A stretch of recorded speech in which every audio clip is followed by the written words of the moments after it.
Jason, let's go see your room.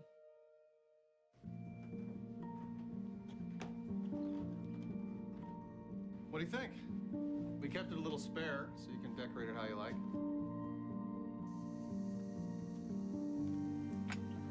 Dinner! Go? Excellent. Soccer is fun. Yeah, I saw you guys out there. We're the family. Yeah! I thought you were on my team. Wait,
Did you know?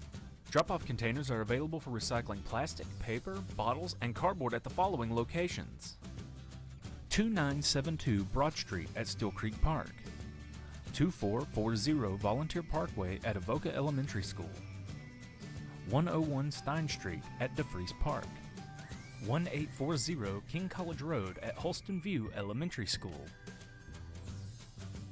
Every year, nearly 800 tons of paper, plastic, and cardboard are collected at these locations to be recycled and used again. Unfortunately, some items that don't belong often find their way into our recycling bins. We need your help to recycle responsibly by keeping certain items out of these recycling bins. Items like plastic grocery and trash bags, garden hoses, old tires, and construction materials are never placed in recycling bins. Remember, not on the list, not in the bin. But here's what we can take. Plastic. This includes milk jugs, food containers, and detergent containers. Paper. Newspapers, magazines, computer paper, notebook paper, and paperback books are accepted. Bottles. This includes soda bottles and water bottles. Cardboard. Corrugated boxes and cereal or food boxes are also accepted. Remember, just 4, no more.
right, we will call to order this Bristol, Tennessee City Council meeting of November 5th, 2019.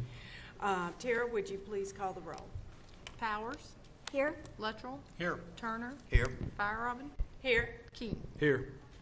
So I want to welcome everybody who's here, and tonight we have quite a few people here, so we welcome you all. Your interest in city government is greatly appreciated.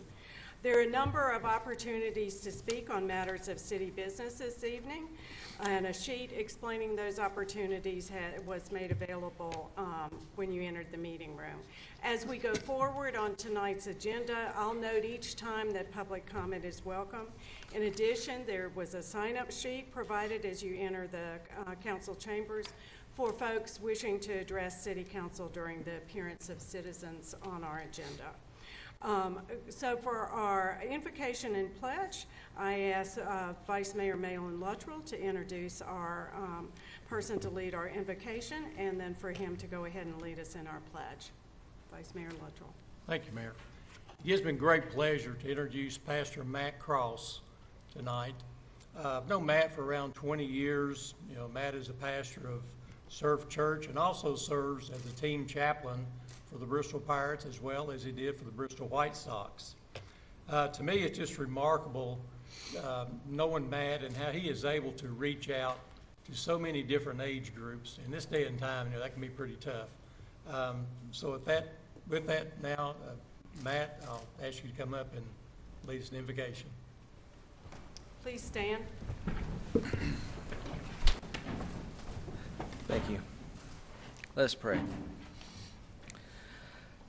Father, we just want to come to you now as we begin entering into a season of gratitude, to give our gratitude for some of your creation of joy. God, may this city and this council never forget the joy of serving, the ability to serve, that it's not an inconvenience, it's a joy, and you created that joy through your example. God, your greatest purpose and your greatest creation, let us give gratitude for relationships, even when we agree and disagree on councils and in city meetings. God, may we have a common goal of the relationships that you created for the good of man and the good of men and women of this city. God, may you bless and prosper this city because of those who live in it and those who guide it with their wisdom. God, may you always be at the forefront of our gratitude for the relationships that you've created through this room and that ripple throughout this entire city. May Bristol always be something shining bright on the top of a hill because of relationships that you have formed. That go beyond what anybody can break apart. And God, we give you this gratitude in this season. In Jesus' name, amen. Everyone face the flag, please. I pledge of allegiance to the flag of the United States of America and to the republic for which it stands, one nation, under God, indivisible, with liberty and justice for all.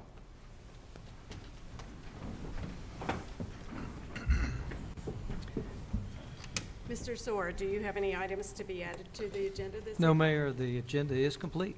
Thank you very much. We have one proclamation and one recognition on tonight's agenda.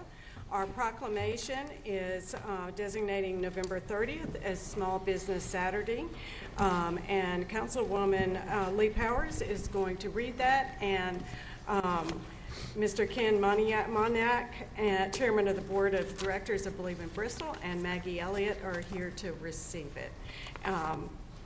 We welcome y'all, and Thank you, Mayor.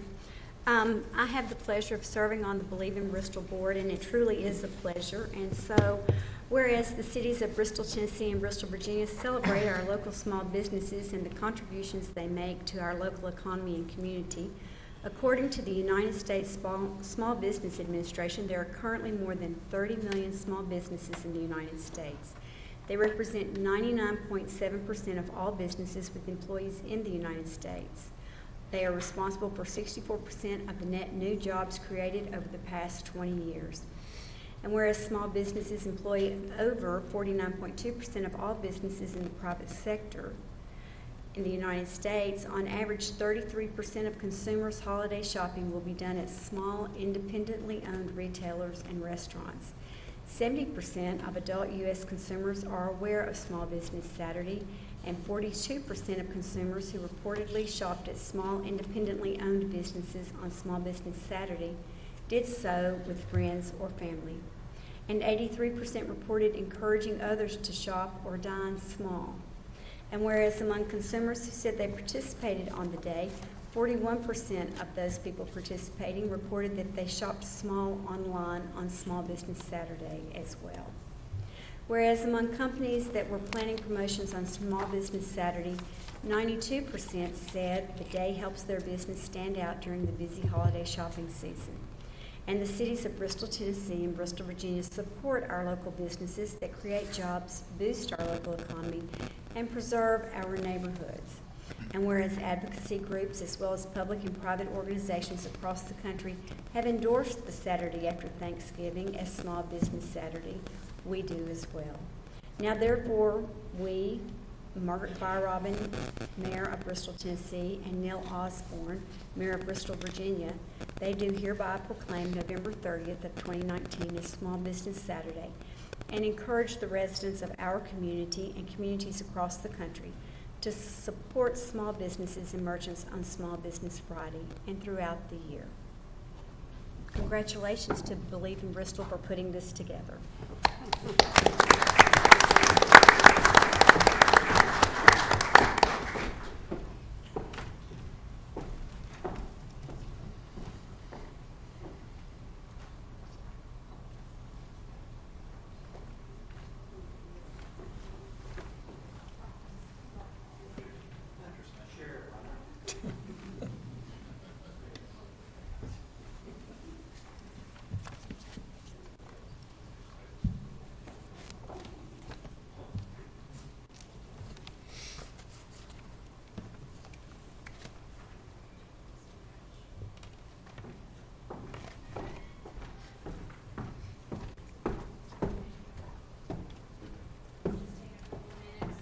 A proper thank you.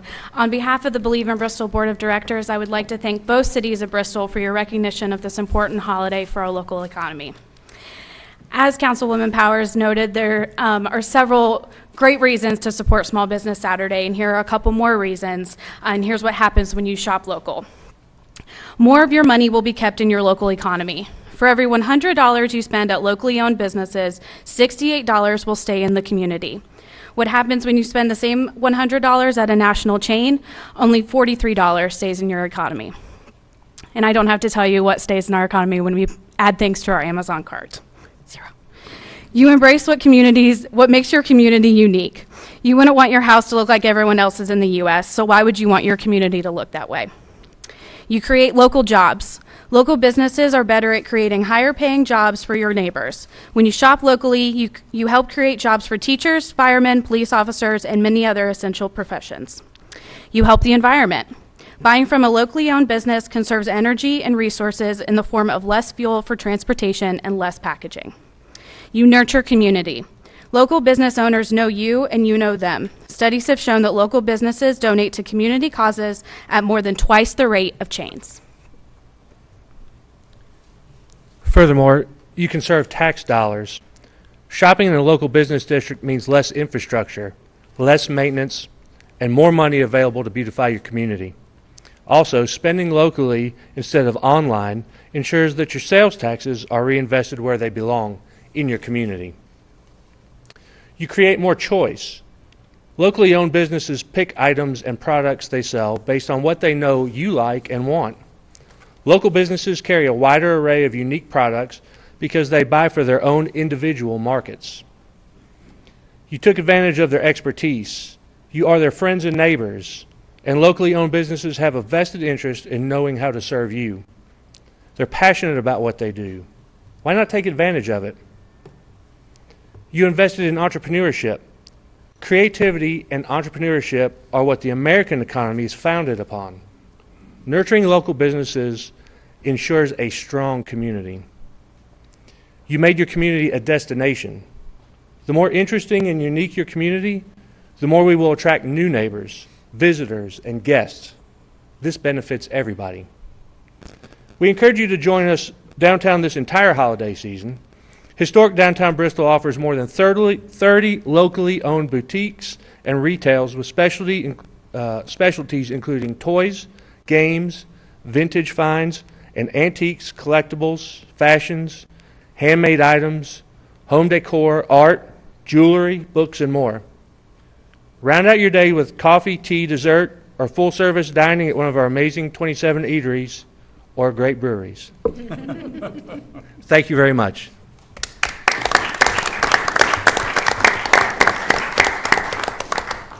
Thank you very much for everything that Believe in Bristol does to enhance and help our downtown to be the vibrant downtown that it is. So next, John Luttrell, Director of Community Relations, is going to recognize the latest graduates of the city's Communiversity program.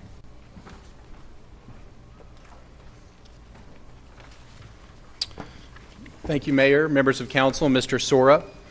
Now in its 9th iteration, the Bristol, Tennessee Communiversity began in 2009 as the Citizens Municipal Academy. Over the course of several weeks, students in this program learn in great detail about the roles and functions of nearly every city department. Topics covered include our city's governance structure, finance operations, planning, codes, public services, police, fire, economic development, community relations, and parks and recreation.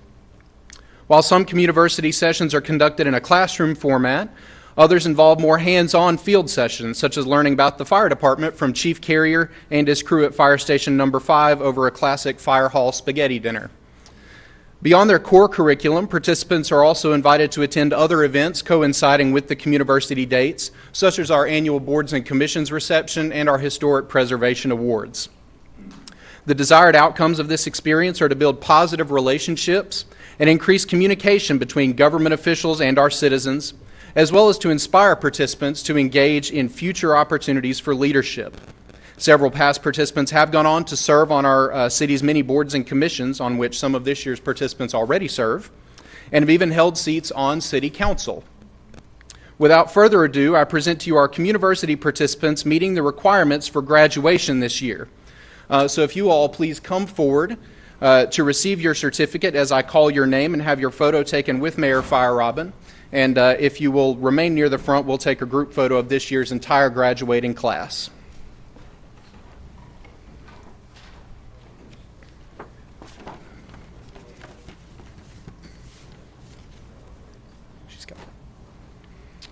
First, we have Clyde Downs.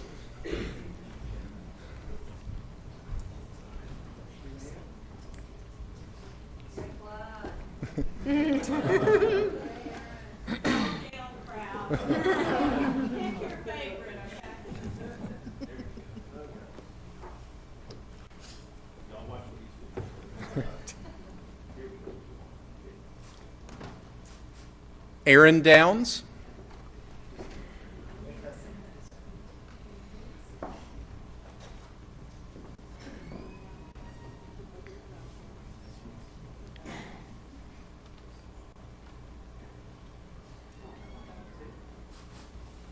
John Harden.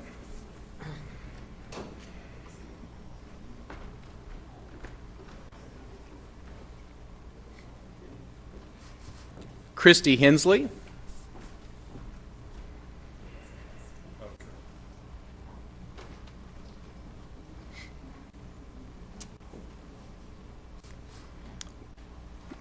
John Link.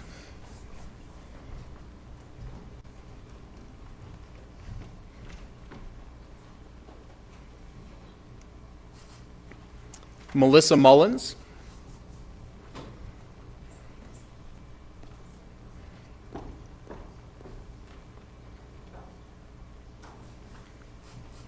Melissa Roberts.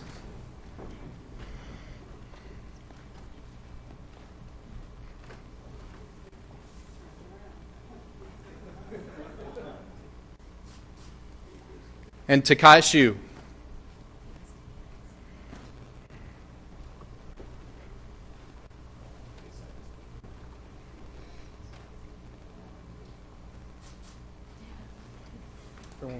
For a group photo? With you. Yeah.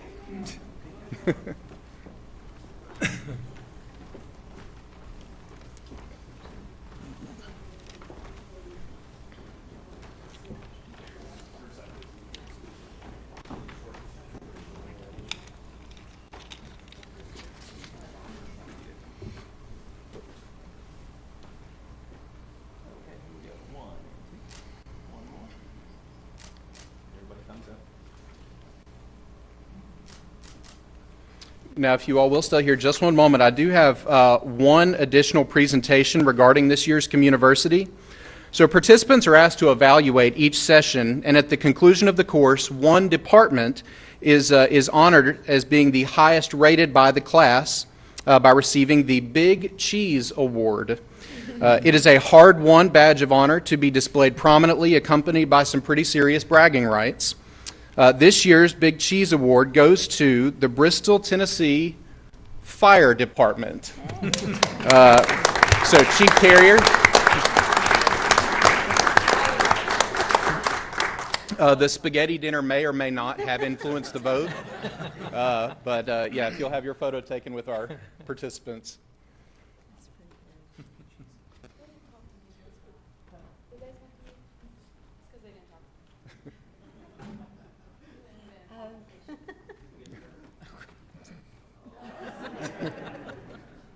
We'll have it freshly engraved with the fire department for this year.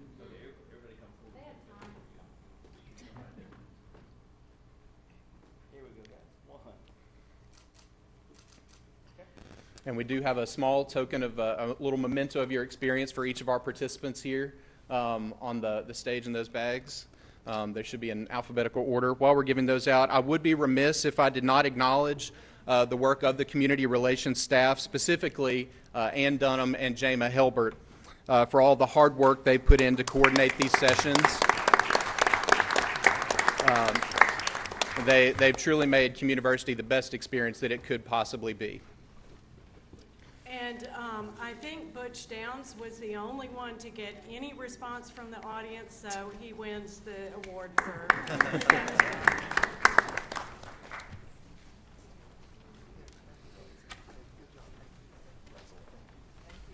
and congratulations, and we encourage everybody, we'll be announcing when we offer another class, which usually is one time a year. We'll see when the next one will be, but I think it is a great opportunity to meet all our staff, learn what the city departments do, and be able to appreciate where we are as a community.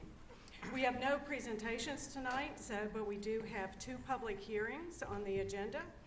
And the first one is ordinance to amend section 213, off-street parking of the zoning ordinance. And Mr. Soar, if you want to. Yes, Mayor, be glad to.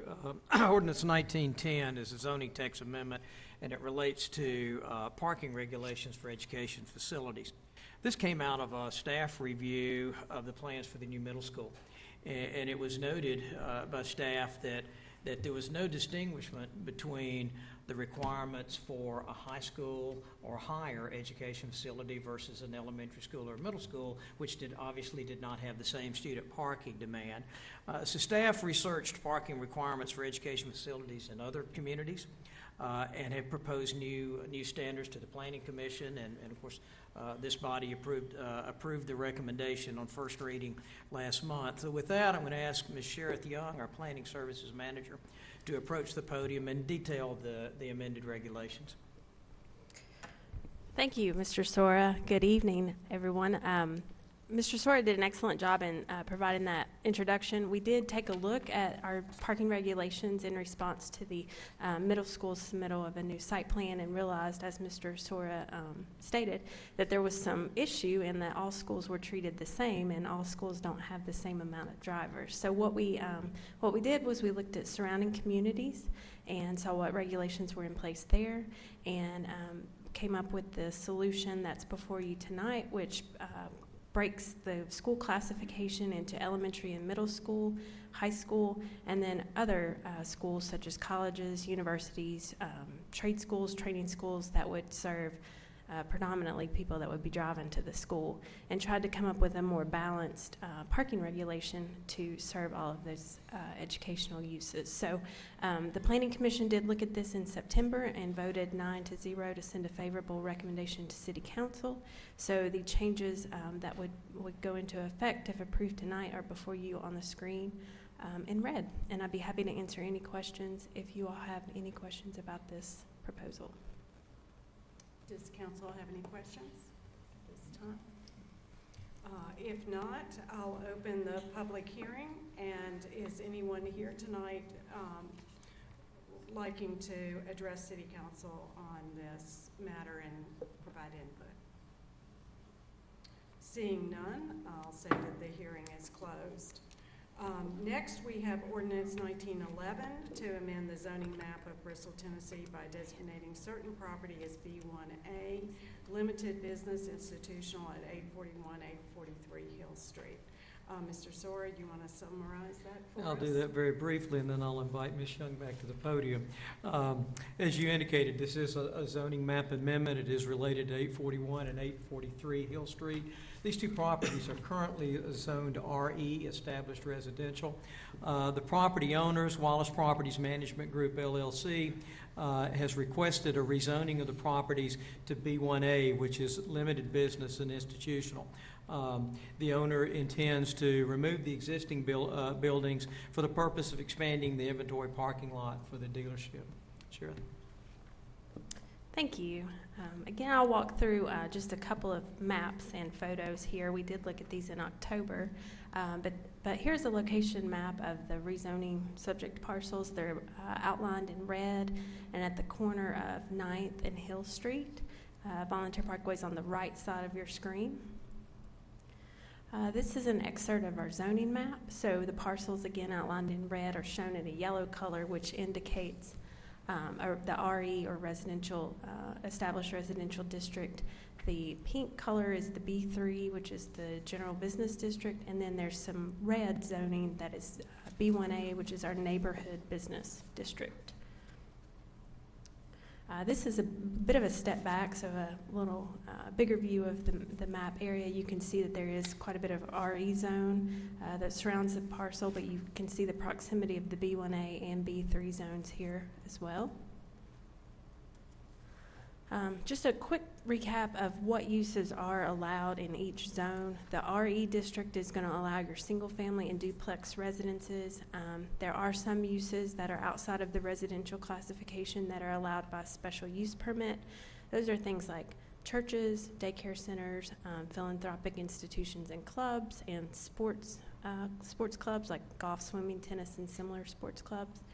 The B1A allowed uses, they expand a little bit, so you have the single family and duplex residential uses allowed, but you also have some business uses that would be in proximity to a neighborhood or used by neighborhood, provide services for neighborhoods.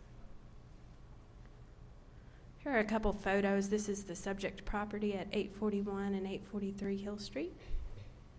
This is standing down closer to the parkway, looking up Hill Street from the chiropractor's office parking lot. This is standing right in front of the property and looking west along Hill Street. And then this is at that same intersection, turned around looking back towards Volunteer Parkway with the rezoning parcels on your left. And these are just a couple views. This is kind of adjacent across 9th Street. So this is the house at the top left corner is zone B1A, if you remember the red rezoning parcels on your on the zoning map we looked at. And then the bottom right-hand corner is the alley that separates Wallace's dealership now from the subject parcels that are that have applied for the rezoning. So just a couple quick points on what went into our site analysis. These buildings have been used residentially as part of the RE neighborhood for some years. The B1A, that red zone, is within proximity and is an adjacent zone to these to these parcels. The B3 district, which is that general business zone, is located right across the alley. And that's property that's also also owned by the applicant. So given the location of this property and the fact that there are those other business zonings in the area, staff felt that this was a suitable step-down type situation into the neighborhood, so it didn't rezone the parcels as B3, but that B1A neighborhood business zone. And this is an appropriate step-down zone from that residential area into the commercial zoned area. Any future development here will require a site plan approval and would have to follow all the standards that are in our zoning ordinance related to the B1A zone, if that's the rezoning decision tonight. Finally, just a quick excerpt from our future land use plan and policy. This map image at the bottom of the screen shows the future land use map. The pink color is the designation for a business commercial zone. The kind of yellow color is for low-density residential. So you can see in the red circle, which is what indicates the location of this rezoning parcel, that is indicated for commercial use in the future. And we do look at all the transitional areas and what makes sense here. And again, in the analysis, felt that B1A provided a transition zone into the neighborhood. Just a quick summary of public notice and public comment. This public hearing notification did run in the Bristol Herald-Courier in October as required. If you recall, in October I stated that we had one call, just someone curious about the rezoning request. You did have one email that expressed objection. Since the October meeting, I received 3 calls, actually all 3 today, that did object to this rezoning. I did tell those folks that I would pass along their message, and that is the summary of everything that we've received to date today. So the Planning Commission looked at this and voted 7-2 to send a favorable recommendation to City Council for the rezoning from RE to B1A, Limited Business Institutional District. Does council have any questions? Did I understand you say you had 3 additional objections today? Yes, sir. Okay, what were those objections? All 3 said they objected. The one particular person that specified, kind of expanded on their objection, was related to concern about traffic and the additional traffic that a commercial use could bring to Hill Street. And do we know, are those folks residents of that neighborhood? Yes, ma'am. All 3 are on the 900 block. So that is the block going west away from the Parkway. And again, the addresses of the parcels in question are 841 and 843. So they would all 3 be located on that next block. Okay. Any other questions? All right. So this is a public hearing. I'll open the public hearing. Is there anyone here tonight who wishes to address council on this matter, on this rezoning? Seeing none, we'll move on to appearance of citizens. And I think we have several folks. This section provides for an opportunity for the public to address City Council on any matter that is not on the printed agenda for a formal consideration. Comments are limited to matters of city business only, and a response is not likely to be made at this time in most cases because neither council nor the city manager are necessarily prepared to effectively respond to the concern. Frequently, the city manager looks into the matter, reports back to us, or as appropriate may have city staff meet with you in order to satisfy your concerns. Comments are limited to 3 minutes per individual and are not transferable to other individuals. Groups are encouraged to select a spokesperson to represent them, and I have a list of individuals who have signed up to speak this evening. So the first one is Christy, and pardon me if I don't say it right, Rabatoy. Is Christy here? On the agenda. Okay, so we'll hear from you in just a little bit. David Shoemaker? And do you want to speak when it comes up on the agenda, or you want to speak at this point? Now's good. Usually we have it when it comes up on the agenda. Didn't know it was on the agenda tonight, so. Oh, it's not on the agenda, actually. It's not. So, Yeah, please, go ahead. Yes. It's been on our mind, agendas. anyway, David Shoemaker, 1126 Columbia Road, Bristol, Tennessee. I also speak as someone who owns a building at the corner of 6th and Shelby Street downtown. And what I'd like to speak about in this oddly familiar place is the new ideas for downtown parking. I was kind of surprised when I saw it in the paper last week. I called Mayor Firerobin and spoke to her about it a little too passionately, I'm afraid, and had to apologize for that. And I found out that you're going to have an opportunity for citizens to address that in a couple meetings. Unfortunately, since I'm going to be out of town on the 14th, and I understand the council members maybe will be on the National League of Cities on the 19th. This is my only opportunity to talk to y'all. So I really would hope that I can help y'all avoid the kind of disaster y'all had on 6th Street. I don't think any of you necessarily think that went well, and I'm not being facetious here when I say I hope to help. You know, I've got a good bit of experience working on revitalization of downtown. In fact, with the exception of Mayor Firerobin, more experience than the other 4 council members put together. One of the things I've learned in the 15 years I was on the city council, every National League of Cities conference, every Tennessee Municipal League conference, I went to every workshop that had anything to do about downtown. That was kind of my thing. And some of the things I learned, of course, is, you know, you want people to buy and renovate downtown buildings. When I came on city council, half of Bristol was boarded up and the rest was on its way out. That was 21 years ago. You also want people to start businesses downtown. And finally, in order to have a really vibrant, exciting downtown, you want people to actually live and work downtown.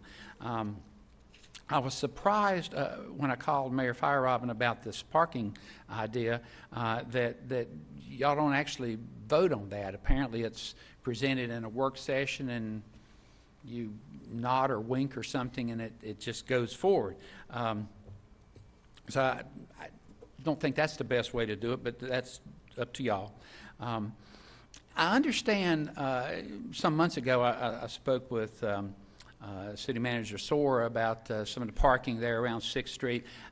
Some businesses, for instance, the Sprint building down there, people parked on the city streets instead of parking in their parking lot so that they could walk 100 feet instead of 200 feet to the door. And I understand that that's a real problem in some places, or has been.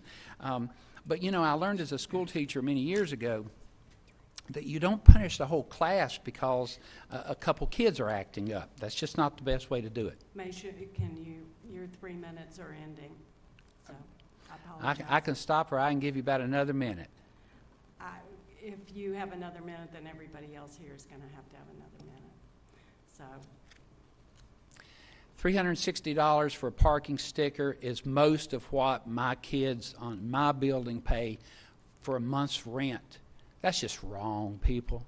You know, y'all go home and park in your driveway or garage, but those people downtown, they don't have a whole lot of places to park. And some of us have done all we can to provide parking for those folks.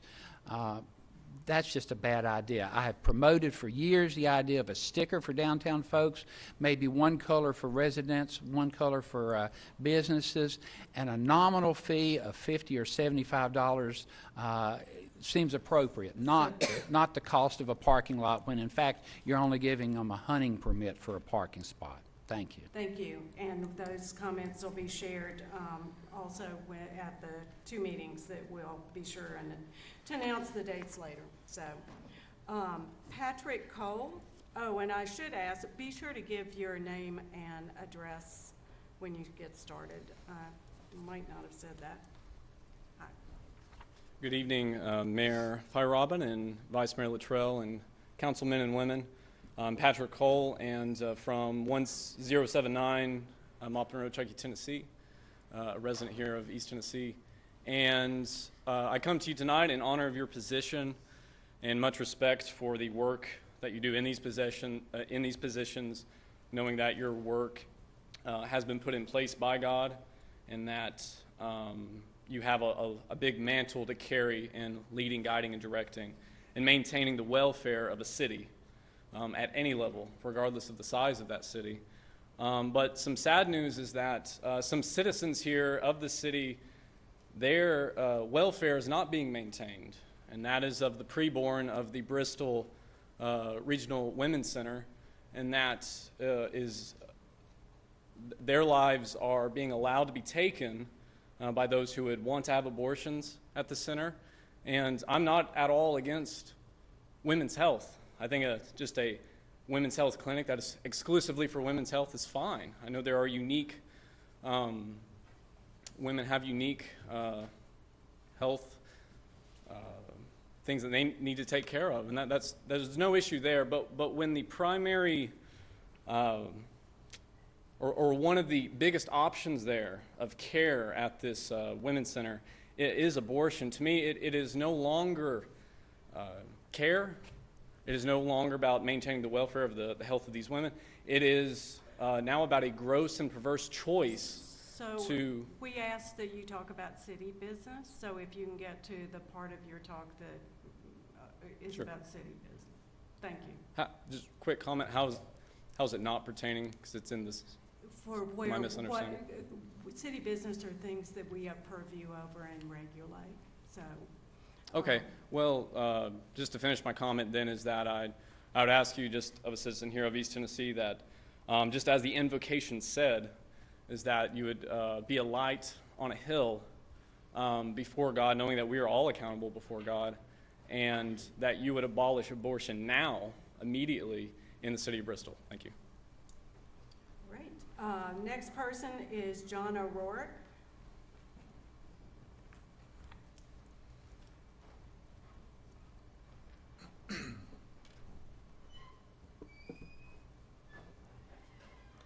Honorable City Council members, I appreciate your willingness to hear from the public.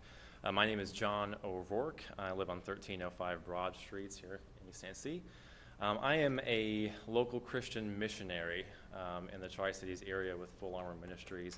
I have lived in the Tri-Cities area for about 14 years. I'm proud to call it my home. But I come before you today, similarly, the last gentleman, to talk about the abortion issue here in the city. Specifically, I will be talking to you about your duties and requirements. As I mentioned before, the Bristol Regional Women's Center, located on 2901 West State Street in Bristol, is the only abortion clinic in our area.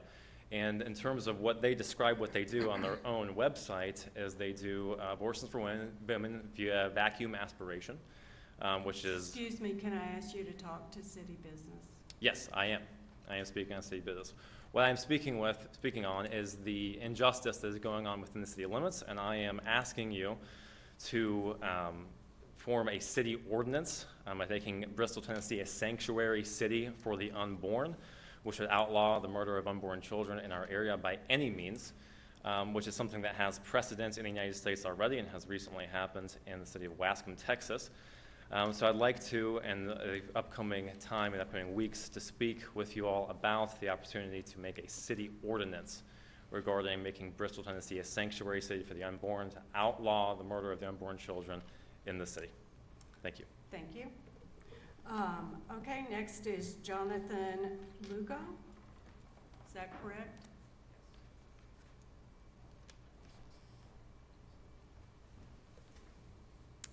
Good evening. Thank you for allowing me the opportunity to speak to you today.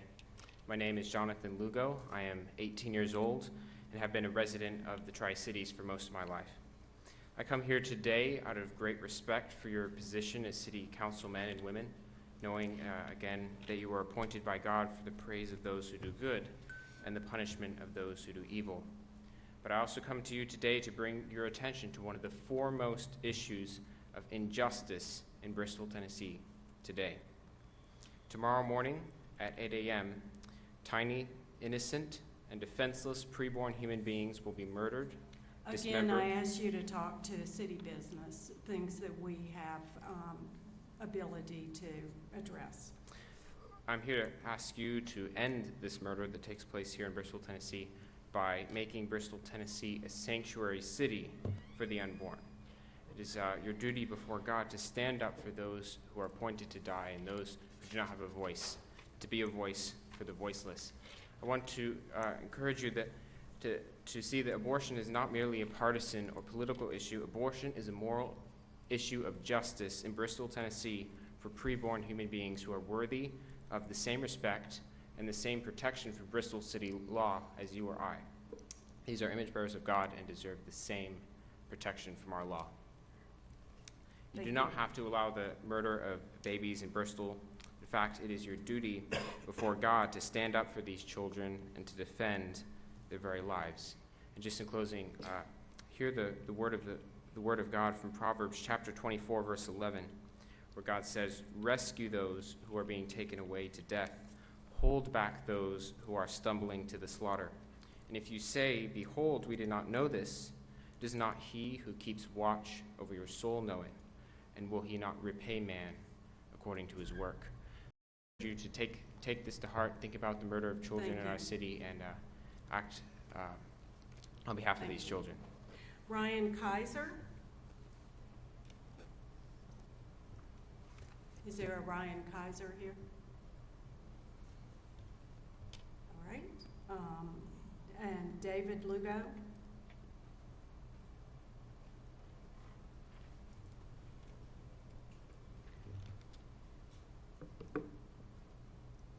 Good evening, council members. My name is David, and I'm a resident of the Tri-Cities. I would first like to express... We asked you to give your address for the record. Yes, I'm from 1512 Old Boones Creek Road in Jonesboro. Thank you. I would first like to express my gratitude to you for this opportunity to speak. I would like to voice my respectful submission to your role as civil magistrates. I would like to draw your attention to the modern-day Holocaust that is occurring within our city limits. Can you speak to city business, please? Yes, ma'am. I'm respectfully calling upon you today, as God's ministers ordained to carry out his wrath on evildoers, to interpose yourselves between an unelected court and the children that are being murdered here in Bristol. I would just add that Roe v. Wade is not a law. You have no legal obligation to follow it. And what we're asking you to do by making this city ordinance is nothing new. This has been done before. Our American society, beginning, of course, with the Declaration of Independence, was established on the principle of the interposition of lesser magistrates, as James Madison spells out in Federalist 46. In the 1850s, at the issuance of the Fugitive Slave Act, Wisconsin refused to comply with the unjust law. Even today, many cities have declared themselves sanctuary cities for the Second Amendment, have banned the sale of vaping products, or have become sanctuary cities for the unborn. In the book of Exodus, when the midwives were commanded by Pharaoh to murder the Hebrews' infants, they interposed themselves and refused to comply. So I'm asking you now to stand in the gap and make Bristol a sanctuary city for unborn children. I would respectfully remind you that you have the obligation before God to seek justice for the fatherless and to defend the lives of the innocent. And I'd like to leave you with God's word to civil magistrates in 2 Chronicles 19. Consider what you are doing, for you do not judge for man, but for Yahweh. Now then, let the fear of Yahweh be upon you, and be very careful what you do, for Yahweh our God will have no part in unrighteousness or partiality. So again, I ask you as our civil leaders to stand with courage and wield the sword of justice and righteousness by making Bristol a sanctuary city for the unborn. Thank you. So we have one more speaker, but if we have gotten the message, so if there's a different, something different to offer, we welcome you. Otherwise, we would move forward on our agenda. So that's Alex Mauger. And if we've gotten the message, then I would encourage you to have us move on. Thank you very much. All right, so that's it for our list, and we always ask if there's anyone else here who didn't have the opportunities to sign up, who would like to speak to something that is not currently on the agenda. Yes, come forward and give your name and address.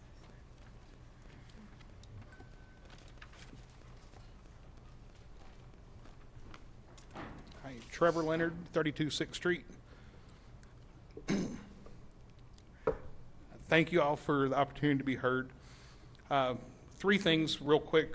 First, parking downtown, as I've stated in the past, I feel that we have been trying to find a solution to a problem that doesn't exist. Daytime parking downtown is not difficult. Second, the article in the Bristol Herald-Courier about the parking passes last week mentioned that there was some discussion near the end of the meeting about dogs in the city limits being required to be spayed or neutered in the future. If you think I've been unreasonable about parking and sidewalks, come after my dog. He's kind of fond of his body parts. Third, and actually a problem that begs action by the City Council. Over the past couple of years, we've witnessed a disaster in progress, a disaster that has already impacted many in our community, and it has, if left alone, it will eventually impact every single person in our area. We were promised more services, more access, more transparency, and better value. So far, what we have seen is a reduction in services that are available, higher prices, predatory collection practices, and worsening conditions. As a result of their policies and practices, the care and health of our community has already suffered and will continue to get worse as they look for more ways to cut expenses. We need the ability to be at the table when it comes to decisions about our health care. I would like to request that the council pass a resolution to hold public hearings to explore the creation of a public hospital authority. Thank you very much. Thank you. Right, anyone else wish to address council at this time? If not, I think we're ready for appointments, and we have one appointment tonight for our tree board, and it's for a term ending June 30th, 2021. The candidate is Mindy Bechtold, and would anyone here like to speak on her behalf?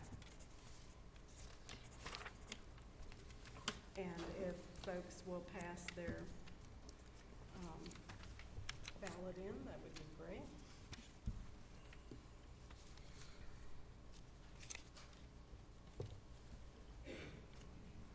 Okay, Keene votes for Ms. Bechtold.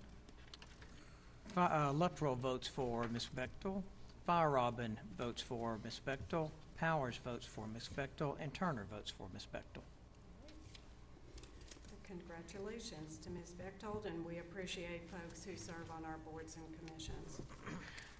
So the next item is Ordinance 1913, amending Chapter 10 of the City Code of Ordinance as it applies to the tethering of animals. Mr. Soar, would you please summarize? Yes, ma'am. This issue came forward out of, from the October 29th work session as City Council discussed potential amendments to Chapter 10 from our Code of Ordinances as it relates to the tethering of animals. Ordinance 1913 creates a new subsection in 1046 that prohibits the tethering of dogs between the hours of 10 p.m. and 6 a.m.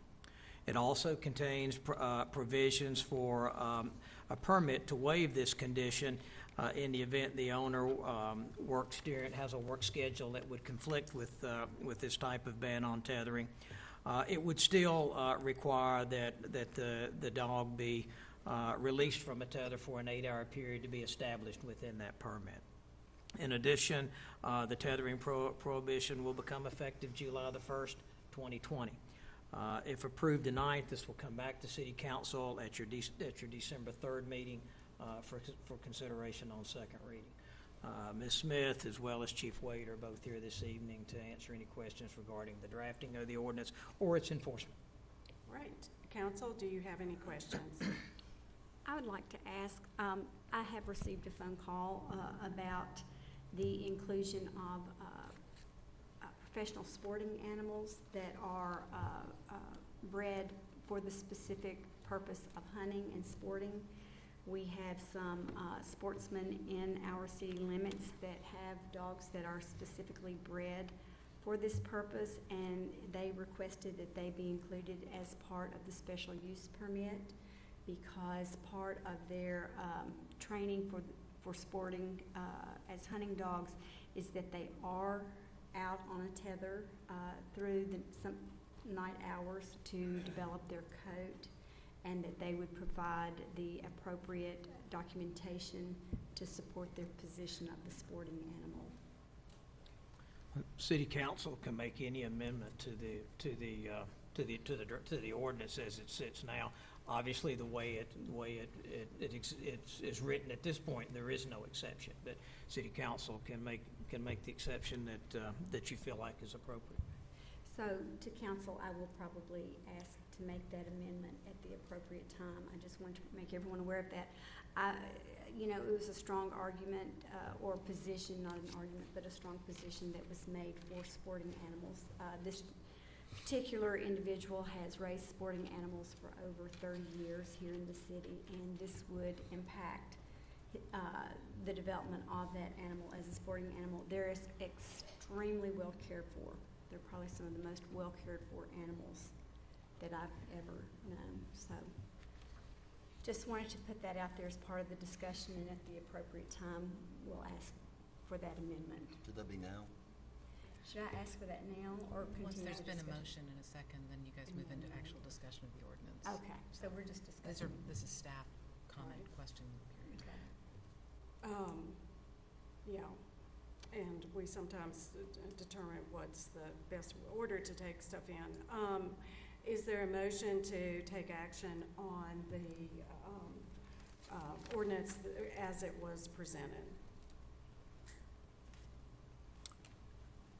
Yes, I'd like to make a motion that we approve ordinance 19-3 as presented. Okay, is there a second? And then you would amend it after that, I believe is how it goes, right? All right, I'll make a second. And Is this where I make my amendment, or do we vote? Okay. I would like to ask that we amend ordinance 1913 to include defined sporting animals that are credentialed as such to be included as in an effort to allow them time on the tether that's in opposition to as the ordinance actually reads. is there a second to that amendment? Second. All right. Okay, and before we vote, we usually ask for input from our folks who are here. Is there anyone here who would like to speak to this ordinance?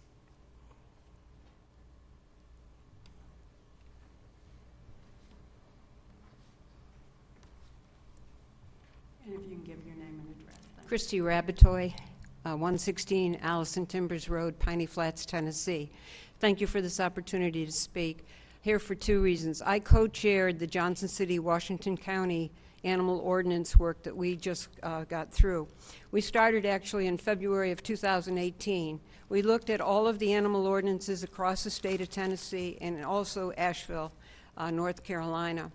What we tried to do, kind of align and see where Johnson City, Washington County could improve theirs in regards to registration, spay or neuter, and particularly to your ordinance is anti-tethering or anti-chaining of dogs. It passed on first read. Last week we had a public forum. There was no negative comments, strong support for pursuing this further. We will have a second reading this Thursday night. I just want to tell you that in Johnson City, and Mayor Brock is quite certain that this will pass, we're hopeful. As co-chair of the committee, I decided that this had to be eased in and we could not start with an absolute no chaining of dogs because it would never win approval. So what we are starting with is allowing for trolleys for 12 hours unattended, and any dog over 6 months old. No dog under 6 months old can be put on a trolley or a chain. We are going to use the next year to educate the public. I also have an organization called Chain Free Dogs that I'll speak about in just a second. But our plan is to go out and educate the public, not in a punitive way, but in the way of helping the public understand the benefits of not having dogs chained 24/7. If it goes through in 2021, you will not be allowed to chain a dog unattended in Johnson City. We fully realize that people are gardening or mowing their lawn and they might have their dog out on a tether for a while, and we don't have any objection to that. But unattended chaining of dogs will not be permitted. Secondarily, I have an organization called Chain Free Dogs, started 5 years ago. It is modeled after your own Chain Free Bristol. Be aware that Chain Free Bristol, Chain Free Dogs, and a year ago, Chain Free Greenville started. And with our 3 organizations using a regional approach, we have taken nearly 400 dogs off of 24/7 chaining. We build fences, chain link, 100 feet, 4 feet high with a gate. And as we work with these people, we also, one of the requirements is that you spay or neuter your dog, and you must have your vaccines up to date. So we have improved the life of these 400 dogs who are now either spay or neutered and have their rabies vaccine, and many of them also their distemper, parvo, and kennel cough. So I would ask Bristol to think regionally, as we all are trying to do right now in the Tri-Cities area, and seriously consider eventually moving your ordinance to no unattended chaining. And I'd be happy to answer any questions about what we did in Johnson City. Thank you very much. All right, is there anyone else who would like to address council on this ordinance? All right. Seeing none, is there any further discussion on this ordinance? We're going to vote on the amendment first. Right, so you're discussing the amendment to the ordinance. We're right discussing the amendment to the ordinance. Okay, we're discussing the amendment. We'll vote on the amendment, and then we vote on the ordinance either as amended or not amended, depending on whether the amendment passes. Got that? Okay, so we're talking about the amendment first. Okay, so we're discussing the amendment right now? Yeah, I think we can suspend the rules and talk about all of it. Is that okay, attorneys? Well, Up to you let's, guys. As long as, let's yeah, just I talk think about that's- the I amendment. make a motion that we suspend the rules to discuss the adoption of an ordinance 1913. You need a second, somebody second. I think we're okay. with Second. that. Okay, all right, we're suspending the rules to have discussion. If we can vote on that, Tara. Okay. Powers? Yes. Luttrell? Yes. Turner? Yes. Robin? Yes. Key? Abstain. For The vote on the discussing. amendment. No, we're not voting To on the discuss amendment. To discuss the amendment? Yeah, now we're Okay, discussing fine, all yes, of what, it yes, together, that's fine, all of fine, it yes, together. okay, yes. Yeah, okay. So, we're So, discussing the whole so we just ordinance came and up amendment. with a reason that nighttime tethering, or the banning of nighttime tethering is not good for a certain subsection of dogs. I can think of another reason that maybe dogs need to be outside at night because it's hot during the They don't get to go outside during the summertime. It's hot at night. Hot during the daytime. It's cooler at night. There's probably multiple other reasons. And in talking with multiple subject, I've come to the conclusion that nighttime, that taking this ordinance is not good and does not, in my opinion, is not a good ordinance for us to take, to vote on. So I'll be voting no to the ordinance in general. As far as the amendment comes, I'm going to abstain to that amendment just because I know I'm going to vote no to this. Now, are there other ways that this can be done? I'd like to see that because I have talked about how difficult our current ordinance is to be enforced. So, you know, we say that we must have adequate water. We don't say how much water, but we say adequate water, adequate food. How much food is adequate? We rely on neighbors and friends to look at animals if they're malnourished or something of that sort. If a dog is not undercover, not in good shelter, we rely on neighbors. We can do the same thing with an ordinance, in my opinion, that reduces the tethering. Or let me say this, it bans tethering, but it doesn't tell the dog owner when they need to take the dog off the tether. I mean, in my opinion, there's too many different variables for that to happen. So that's the reason that I will be voting no to this. I mean, we've kind of been here 2 or 3 times in the past. I'm just going to stay with that and love to hear what everybody else says about it. Okay. Others? Yeah, your comment about we've been there in the past, and that's the problem. You know, we've got to move this forward for the right reasons. You know, we all can, you know, listen to what someone may come up and say, you know, later and then try to, you know, take that into consideration. But, you know, it's been talked about for how long now? 3 years, 4 years? It's been going on. We've got other cities around us that's, you know, making great progress in this. And I think, you know, this, what we were talking about doing, and we sound like we all had somewhat of agreement on it before, is that it's just a right step of going in the right direction. So hopefully, you know, we can get past this and do what's right. Anyone else? I've got something that I prepared. I guess I can do it now, or we can do it if we're just, this is on the whole tethering issue, so. The discussion is. I can do it. First, let me say that as owner of a dog that is considered a member of our family, I do not condone or support cruelty, abuse, or neglect of any animal. Tennessee State Code 39-14202 makes the intentional or known torture, maiming, grossly overworking, failure to provide the necessary food, water, care, or shelter, abandonment or cruel transport or confinement of an animal a Class A misdemeanor, the highest level, punishable up to a year in jail and a $2,500 fine. In addition, in 2016, Tennessee became the first state to create an animal abuse registry that identifies anyone convicted of felony convictions involving animals. It is my personal opinion that anyone who owns an animal that is confined or chained 24 hours a day, 365 days a year, should be ashamed of themselves and their behavior. They shouldn't own any animal.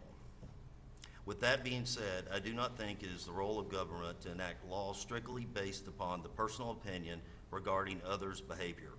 Government should not pass any law or ordinance that is nearly impossible to enforce or unreasonably denies individual freedoms or liberties. Driving by and seeing a residence and observing a dog on a tether is not an indication of abuse or neglect.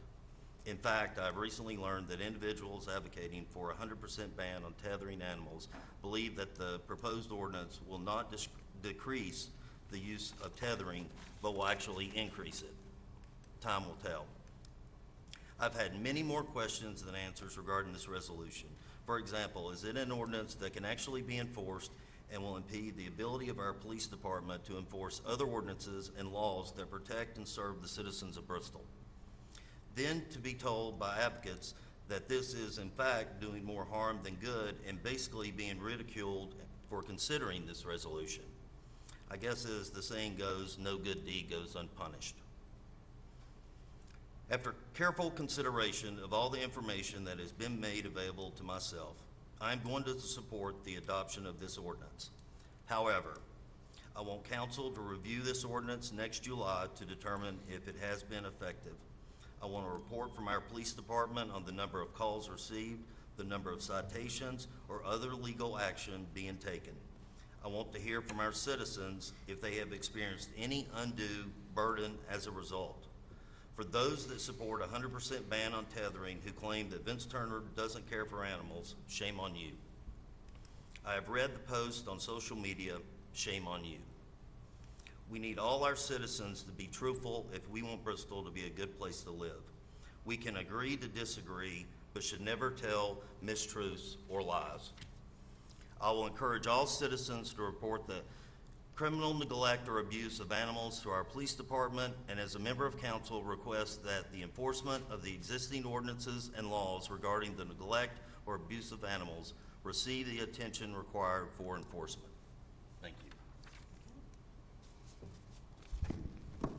Good job, Mr. Turner.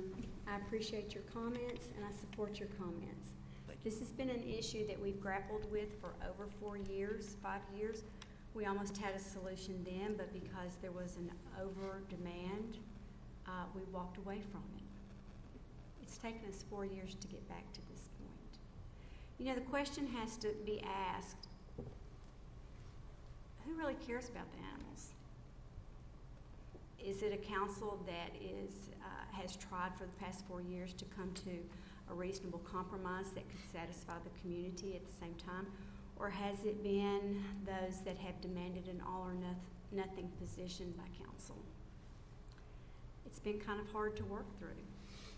And sometimes the greatest advocates of the unchaining of the animals have provided the greatest obstacle to get us where we'd like to go. I'll be supporting this ordinance tonight, along with the amendment, which I hope we can all agree upon, for sporting animals. To Councilman Keene, I understand your position too. And I think that it's admirable that we all feel free enough and respected enough to voice our opinions and for us to be able to do so agreeably. I appreciate the support of this ordinance by those who can. For those who can't, I appreciate your perspective. Okay. And a couple of comments. So I believe it's been more like 8 years since we have been looking at this, and when we first had opportunity to think about it, this was pretty cutting edge in the state of Tennessee. Since that time, we've seen many communities in Tennessee and around our region and our country taken some steps forward on protecting our animals. Also, I'll say that this is a tool for the city, but it's a tool for neighbors, et cetera, and I'd say my personal experience has been to have times when all of the current opportunities are exhausted and there's still problems. So if there's opportunity to have more opportunity for animals to have a better life, I certainly support that. And for neighbors to be able to facilitate that to happen. I will remind that this is not saying people can't have their dogs outside, that there are opportunities for fencing, for kennels outside, et cetera. So it is not saying that people have to put their animals inside. It does mean that they would have to find alternative ways to keep the dogs outside.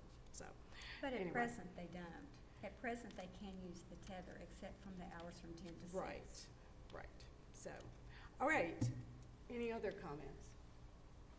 My last comment will just be that I feel like that we can come up with a plan that actually addresses Malin's banning long-term tethering, and that a dog should not be on a chain or tether 24/7, 365 days a year. I just don't agree with the time limit that we have here from 10 to 6. I don't think we can tell pet owners what's best for their pets when, as we just gave 2 different instances. We now have a 3rd instance that we're actually covering in here, which is to address those folks that are working at night. So we have multiple instances here where 3 we've just now named that it's not good for the dogs to be, in other words, tethering at night might be better than tethering during the daytime. I do agree with the premise that we should not have 24/7, 365 days a year of tethering of our dogs. So I just feel like, I mean, the reason that and I get everything that you said, I totally agree with.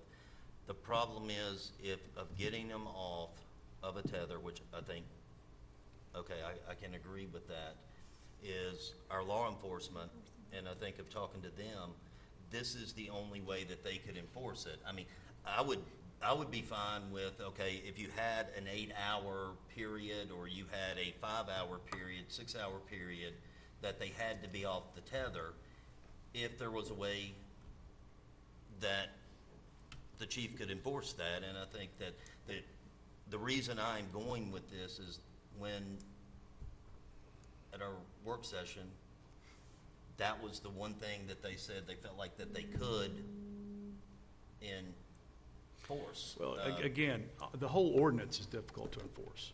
Adequate water, food, shelter, adequate shade. Right. Making sure the dog is protected when extreme weather comes, whether it be temperature-wise, or there are so many different things Right. All right. that come up. So that's, I'm just letting you know, that's the reason I disagree Well, with this. So, Comment is that we, in our work session, we said that this ordinance would go into effect July 1st. July 2020. 1st. So, you know, this is our first reading of this ordinance, and, you know, it'll come back with, we'll have a second reading before it's actually put into play, and then we have until July 1st. So if at some time between now and July 1st, that solution presents itself, it could be revisited, but this is the first step to begin taking us in that direction.